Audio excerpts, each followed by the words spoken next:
We've got more from the New Political Alliance on tonight's agenda. Julie Edge MHK gives her warts and all assessment of government and what needs to change. So what did she do as minister to solve these problems? Ms Edge certainly has some interesting thoughts and ideas for the future, and she joins me now in the studio to tell us all about them. I think certainly that the policy direction, and obviously, I've always been very focused on fiscal responsibility. And from what I'm seeing and the latest revision of the island plan, and this is what we're focusing on. One of my big concerns, to be honest, when that came about, was that education didn't really feature in it. And clearly, if we haven't got a good education system, good health system, people aren't going to come to the island. So I have started talking to Chris and Claire really about things at that point, and we realised then that we were all sort of thinking what was wrong with many areas and policy direction, that we were all on the same page, and we all had that opportunity to really speak and focus on what it was that we think's wrong. So that's really how it come about. It was obviously the island plan, the economic strategy, which Claire's done an awful lot of work on that. And of course, fiscal responsibility. Chris has always been big on the housing, local authorities and that. So we just said, let's just start trying to see what policies the people of the island want. Clearly, the people of the island are not comfortable with the direction of the current Council of Ministers, and we need to focus on what's required and try and make a difference in the next 2.5 years. One of the comments that I've read, and there were several, some positive, some less so, in relation to last week's programme. One of the comments was, well, at least 2 of these 3 have been ministers, and what did they do during their time? I mean, you talk about fiscal responsibility, but one of the recent headlines was the extra jobs, posts filled, many of which seem to be in the Department of Education. What's your take on that? Clearly, that was a massive error, that response. I think it was Chief Minister answer, wasn't it? Certainly, I'm not aware of 900 additional posts across education. Budget very, very tight, particularly around resources. Probably the budget's made up of 80% of employees, and certainly the only increase that I was aware of in my time was additional cover supervisors to support obviously learning in the classrooms and to support our teachers when we were trying to, and that was all to do with union negotiations and that. So I think it was a recruitment of 16 to 20. 900, I think there's been a mistake somewhere. Clearly there's been employees come in and out of education, whether that be the ones that went off to DOI for caretaking, cleaning, catering. I think somebody's got their figures and facts wrong. Right, okay. And of course, as minister, as former minister, but you would have been the minister when these posts would have been created. Despite what the popular belief may be, ministers would have had to approve increases in department headcount as significant as hundreds. You would have known about that. I certainly would, Phil, and I've always, since coming in MHK, I've always checked what jobs have been advertised on a weekly basis by the government, and alarmed sometimes at some of them that I see. So many people in marketing everywhere across government and that. But of course we would have seen that. It would have been in departmental meetings if there was a massive increase, and that's why I'm very aware as to what the increase was, and it was cover supervisors. But beyond that, clearly the budget's set out, and you know what your resource costs are. And it's easy in education. It's always been a recommended model that it's an 80% resource, 20% operational budget across our schools and education. So I would have picked that up straight away with my experience on the leadership team at Ballacameen. So I'm not sure where these 900 are. It might be students they're talking about.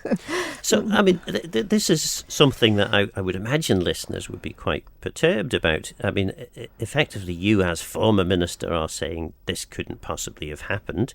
But the answer that was given was pretty clear, that this is indeed what has happened. So somewhere along the lines, either someone is telling porkies, or the statistics, which government needs to be able to rely on are incorrect. Certainly, and I think it was actually David Ashford, MHK for Douglas North, that put the original question in. I see he's got follow-up questions asking for these breakdown of people and grades. So it will be interesting to see that. And I think it was only a 1 or 2 year period, so I definitely would have been very aware of that. And certainly I can't see the evidence of it. I know that our staffing structures were tight, and certainly everybody used to say about recruitment issues. So it's certainly statistics and data is the most important thing going forward. I'm shocked at the changes that have been made to the way we're gathering statistics, the way we're reporting, and what we really need is to get back to the old. And I don't like going back. We should be moving forward with digital processes, but certainly John Webster had a complete nail. He knew exactly what all the stats were.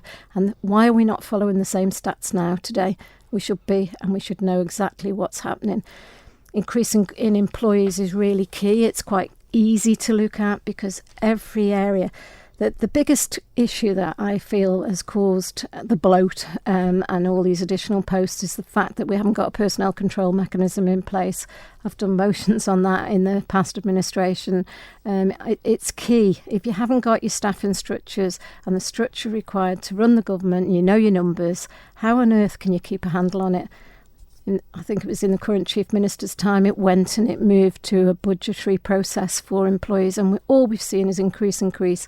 Not against increasing at frontline where we need the services. Services for people are key, but certainly having duplicate boards like we've got with DHSC and Manx Care, it's not working for the people.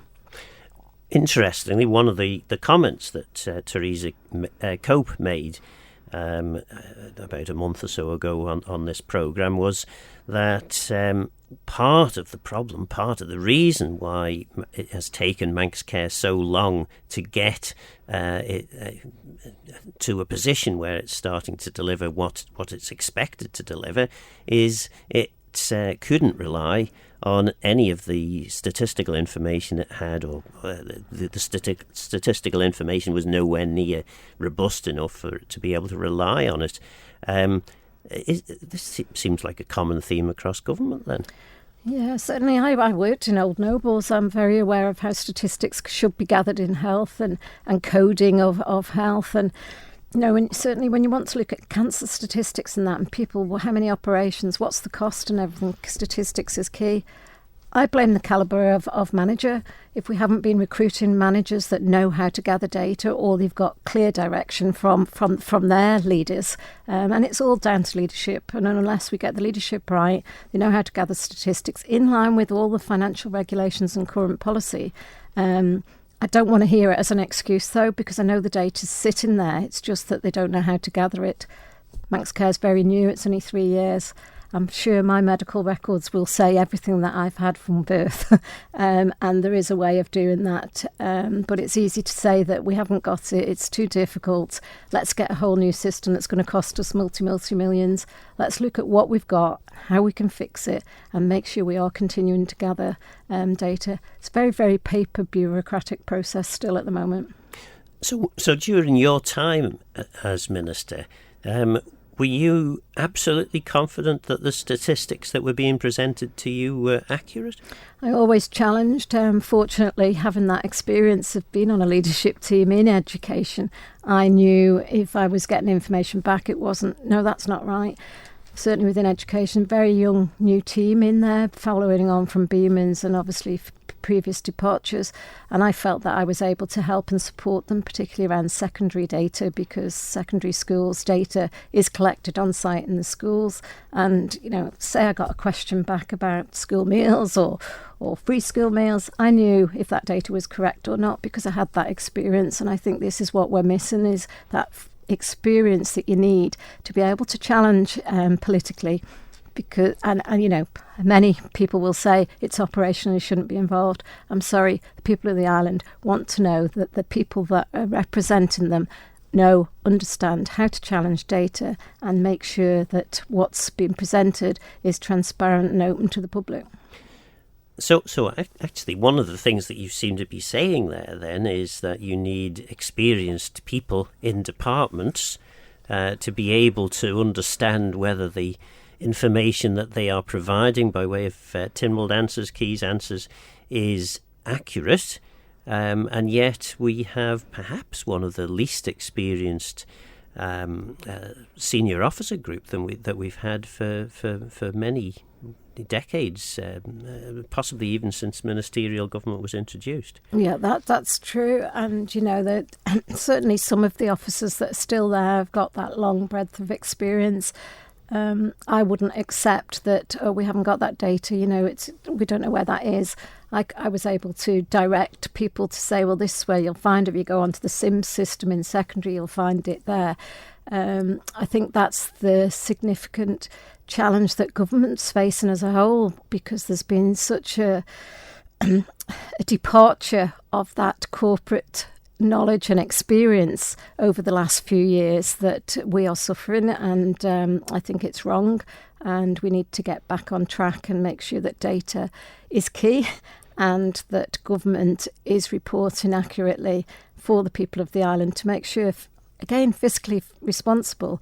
How can you say that your budget's this and you're being fiscally responsible if the data's not backing it up? So I think it's really important to have data and facts for that responsibility as a whole.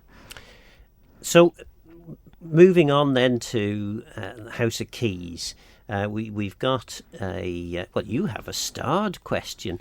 This is a new system where starred questions, I think each member gets one starred question, which means it's going to get asked near the front of the order paper. And your question is, what actions are planned as a result of the ministerial roadshows, and if the Chief Minister will make a statement? Well, we know, again, from a programme a couple of weeks ago when both the Ministers for Home Affairs and the Minister for Environment, Food and Agriculture explained that the information had been gathered and that the Council of Ministers were going to consider the next steps as a result of that. Are you concerned? Well, I don't know. You tell me. What are your concerns in relation to this question? I want to see an action plan. There's no point saying you've listened if you haven't come out of that with an implementation plan of what you've listened to. Is it the right thing? I actually went to the Ballacameen roadshow, and certainly the way things are reported afterwards are different to what you might see when you're actually present and what you hear from people. And there's an awful lot of unrest out there, Phil, and I think it's an opportunity for the Chief Minister to come out and say that he has listened and this is what he is going to do, and he's going to make sure that he's got ministers going along with him to make sure that we get the right results for the people of the island. No point going out just looking like you're on the stage and you've listened if you haven't, and without an action plan or a way of implementation. But it was clear from the roadshow that I was at, look, we've got an island plan, this is what we're doing, we've got 6 strategic objectives. Sadly, not one of them was education, but education was talked about a lot. This is the direction we're going, but to actually grow the island, grow the numbers on the island, we've lived here all our lives. You don't do it through saying we're going to grow it by a certain amount of number. You do it by ensuring you've got excellent education services, excellent health services and good infrastructure and connectivity to the island. People will come if you've got all of those in place, and it's sad that they're not necessarily the top 4. So the ministers did say that they did listen and they are going to take seriously what's been said. Are you doubting the sincerity of the minister? No, it's not doubting it. I want to see what the action is going to be, because prior to going out, it was very clear this is the path we're on, because this is going to achieve the end result that we've said we're going to achieve by 26, I'm guessing. And certainly from my experience in politics now for 7.5 years, I can now confidently see where certain things don't always come forward quickly, but they're saved up and stalled for elections. That's not what we should be about. We should be moving forward with the right policy direction for the people of the island and doing that as quickly as possible. very limited time now, 2.5 years, limited legislation going through. We seem to be getting more and more private members' bills rather than some of the business that's coming out in private members' bills. In my view, having experienced it, should be coming through departments. Some of it is already happening, and it's just that it appears to be courtesy to allow a private members bill. However, we're short of drafting time, and I think we need to be focusing on what really matters to the island, its future, and what people really do require on the ground. And again, you mentioned that you're short of drafting time, but surely, to goodness, the whole point of having politicians is to identify a need for law change and to make that happen. Without that primary function for MHKs, actually, their role is largely superfluous. The civil service could crack on and run things if you didn't need to change the law or indeed to change policy. So it's quite concerning to hear that an inhibition to changing law is that there isn't enough resource to draft the new laws. Yeah, no, I'm not saying that. What I'm saying is some of the areas that have come forward could be policy. They could already be policy areas. There might not be funding sitting behind them, but for instance, I'll use the example of what went through on Tuesday with regards to period poverty, and saying it's been in Scotland since 2021. That's quite new legislation, isn't it? 2021. I believe it's costing Scotland £6 million.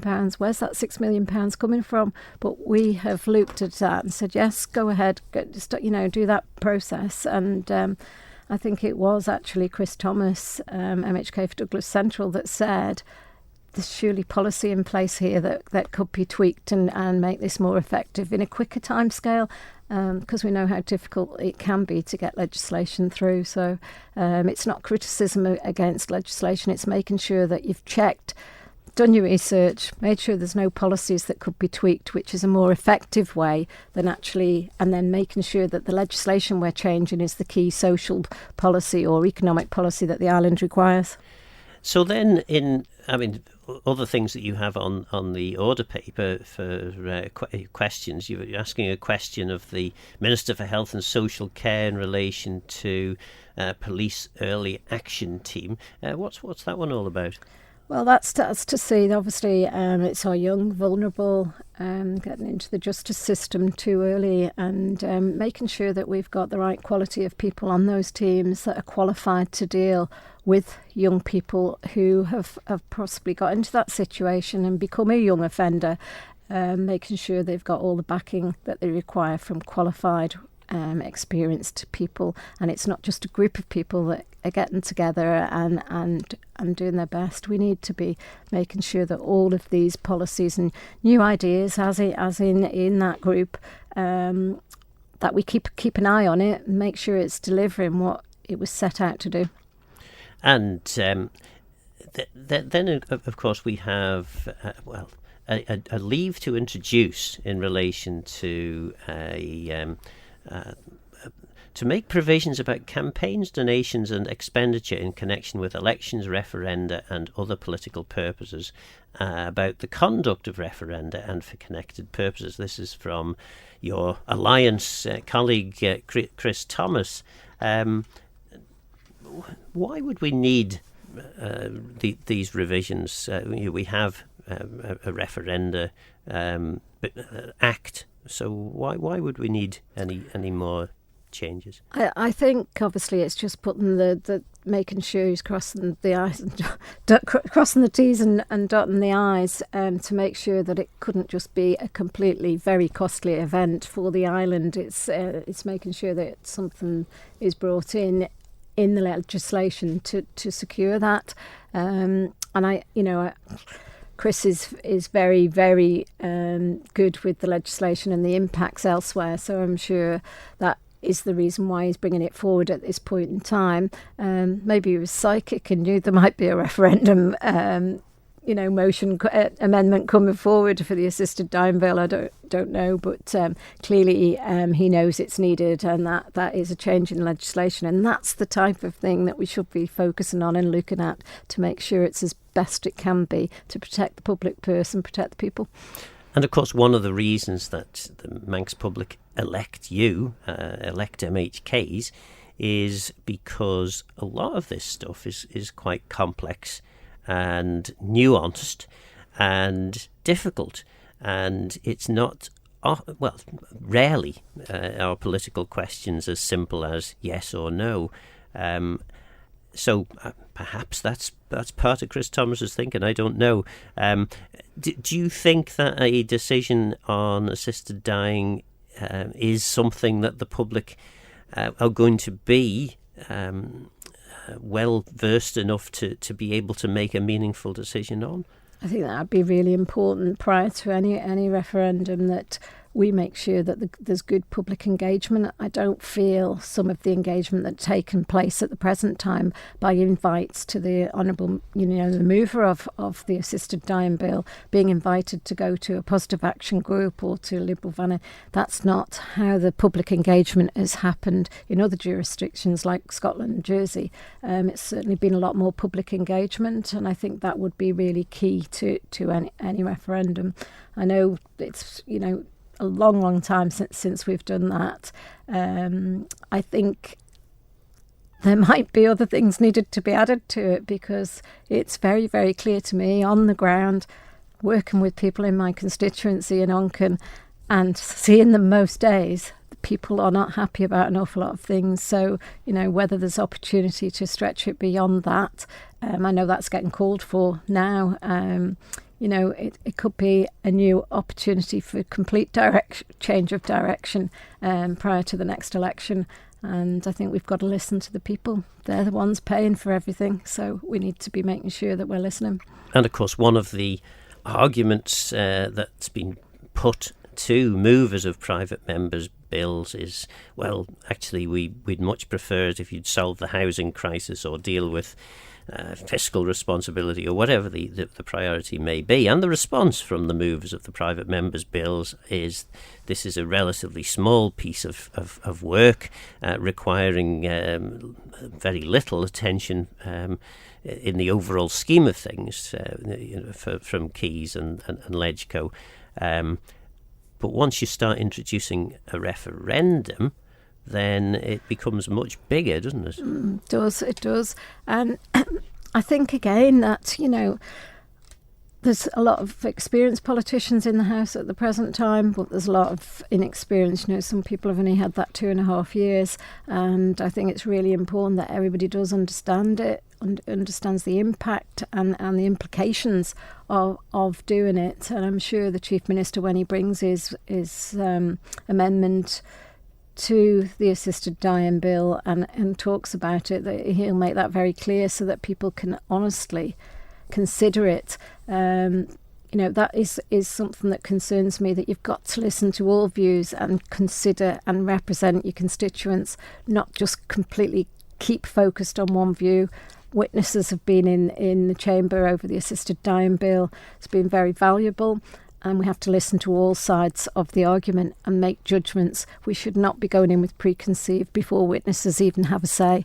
And certainly that's something that you do notice when you're sitting in the debates. And we're there to listen to all sides of the argument, do the best judgment for our constituents. That was former Minister and New Keys Rebel Alliance member Julie Edge. Will the Chief Minister live to regret losing so many ministers? Do you find it refreshing to hear the unbridled views of ex-ministers? Or do you just wish they'd all shut up and get on with the job? Perhaps current ministers might try being a little more forthright in defending the government corner and explaining what they're actually about. They don't have to wait until they're sacked before speaking out. Don't forget this programme's available as a podcast on Manx Radio's website. I'm Phil Gorn. Go to Mayo. Thanks for listening.